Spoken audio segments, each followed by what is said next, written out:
बघा इकडं या ठिकाणी लास्ट लेक्चरला आपण इलेक्ट्रिक डीसी मोटर बघितलेली होती, बरोबर आहे. डीसी मोटरचं प्रिन्सिपल आपण काय बघितलं होतं. In DC motor there is conversion of electrical energy into mechanical energy. आता इथं आपण एसी जनरेटर बघणार आहोत. जनरेटरचा अर्थ काय. जनरेट करणारा. काय जनरेट करणारा. इलेक्ट्रिक एनर्जी किंवा इलेक्ट्रिसिटी जनरेट करणारा, म्हणून त्याला काय म्हणायचं. एसी जनरेटर म्हणायचं. ठीक आहे. तुम्ही हे दोन्ही लक्षात ठेवायचं आहे. मोटरमध्ये काय होतं. Electrical energy is converted into mechanical energy. आता फॅन फिरतो. फॅन मध्ये काय होतं. इलेक्ट्रिसिटीच्या सहाय्याने त्याचे ब्लेड्स फिरतात, म्हणजे ती कुठल्या टाईपची एनर्जी झाली. Mechanical energy. म्हणजे इलेक्ट्रिकल एनर्जीचं कन्व्हर्जन मेकॅनिकल एनर्जी मध्ये कशामध्ये होतं. इलेक्ट्रिक मोटर मध्ये होतं, बरोबर आहे. त्याच्या विरुद्ध जो एसी जनरेटर आहे, या एसी जनरेटर मध्ये काय होतं. मेकॅनिकल एनर्जीचं कन्व्हर्जन इलेक्ट्रिकल एनर्जी मध्ये होतं. आपण शिकलेलो आहोत किंवा आपल्याला माहिती असतं की एसी जनरेटर जो आहे, आपण ठिकठिकाणी जनरेटर बघतो, म्हणजे मोठमोठे हॉस्पिटल्स असतील किंवा इंडस्ट्रीज असतील तर त्याच्यामध्ये लाईट गेल्यानंतर इन्व्हर्टर न वापरता काय वापरतात. जनरेटर वापरतात, कारण त्याच्यामध्ये लार्ज अमाऊंट ऑफ इलेक्ट्रिसिटी काय होते. जनरेट होते, कारण त्यांची रिक्वायरमेंट जास्त असते, बरोबर आहे. तर बघा इथं आपल्याला आता काय बघायचं आहे पहिल्यांदा. तर हे जे एसी जनरेटर आहे त्याचं कन्स्ट्रक्शन काय आहे.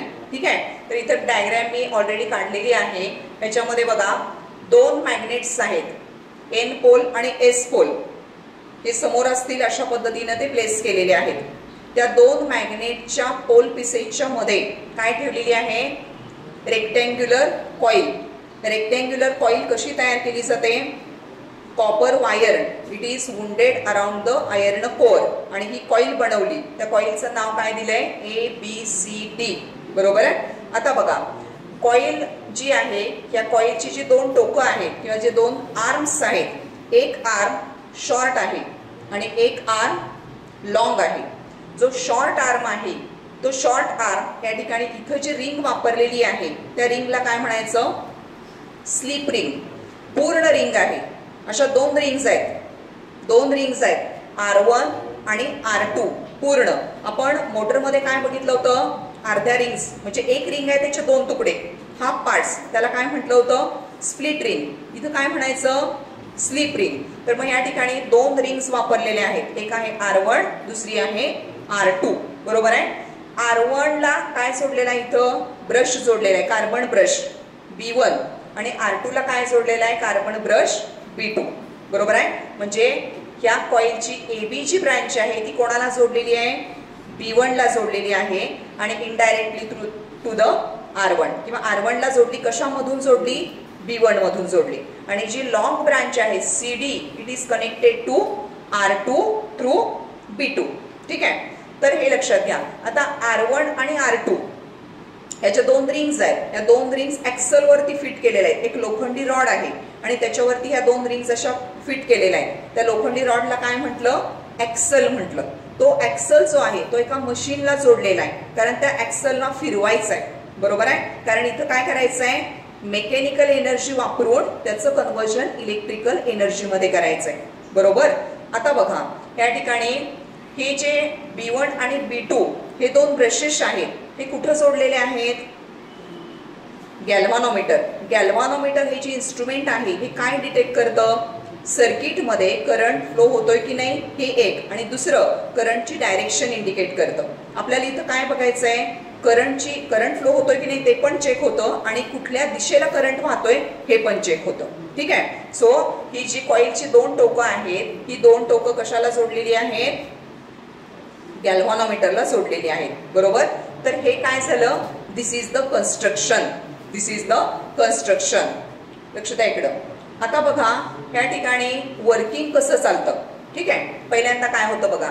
हा जो ऍक्सल आहे हा ऍक्सल काय होणार आहे. रोटेट होणार आहे. ऍक्सल रोटेट झाल्यानंतर ही जी कॉईल आहे ही कॉईल पण काय व्हायला लागणार. रोटेट व्हायला लागणार. आता इथं एसी जनरेटर मध्ये जो नियम वापरलेला आहे तो कुठला नियम वापरलाय. Fleming's right hand rule. कालच्या तासाला मी तुम्हाला फ्लेमिंगचा राईट हँड रूल सांगितलेला आहे, बरोबर आहे. या ठिकाणी ही उजव्या हाताची तीन बोटं कुठली.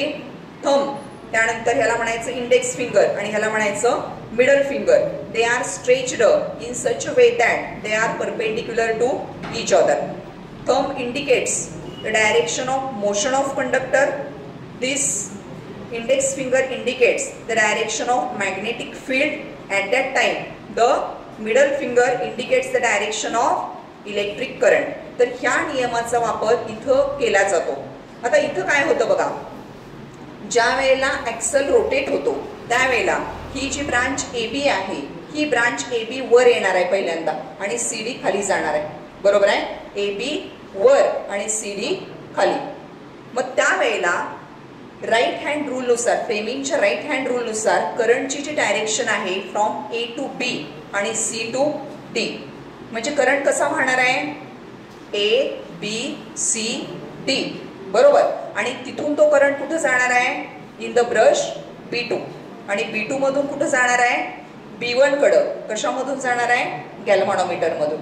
बरोबर आहे. So when there is the rotation of the coil starts, the branch AB goes upwards, branch CD goes downwards. Mayuresh लक्ष दे जरा. AB goes upwards आणि CD goes downwards. Hence the flow of current is from A to B, C to D. आता current कसा वाहतो इथं clockwise व्हायला. पहिल्यांदा इथं कसा आला क्लॉकवाईज करंट आला. ठीक आहे. हा करंट कुठे येणार B2 मध्ये येणार. B2 मधून कुठं जाणार गॅल्व्हॅनोमीटर आणि गॅल्व्हॅनोमीटर मधून कुठं जाणार B1 मध्ये जाणार. ह्या गॅल्व्हॅनोमीटर मध्ये करंटच्या डायरेक्शन नुसार डिफ्लेक्शन दिसणार आहे. ठीक आहे. करंट ज्या दिशेला वाहतोय त्याच्यानुसार तो काटा काय होणार डिफ्लेक्ट होणार आहे. ठीक आहे. आता बघा हाफ रोटेशन कंप्लीट झालं कॉइलचं. लक्ष द्या इकडं. हाफ रोटेशन कंप्लीट झालं म्हणजे AB ब्रांच वर आली, CD ब्रांच खाली आली. ठीक आहे. त्यावेळेला त्या ठिकाणी करंटची डायरेक्शन काय होते चेंज होते. करंट कसा वाहतोय DCBA. करंट कसा वाहणार आहे DCBA. उलट्या दिशेला करंट वाहणार आहे. बरोबर. त्यामुळं या ठिकाणी पहिल्यांदा करंट कुठे येणार B1 मध्ये येणार आणि तिथून कुठं जाणार B2 मध्ये जाणार. म्हणजे करंटची डायरेक्शन काय झाली उलटी झाली. पहिल्यांदा ABCD B2 टू B1. आता काय होणार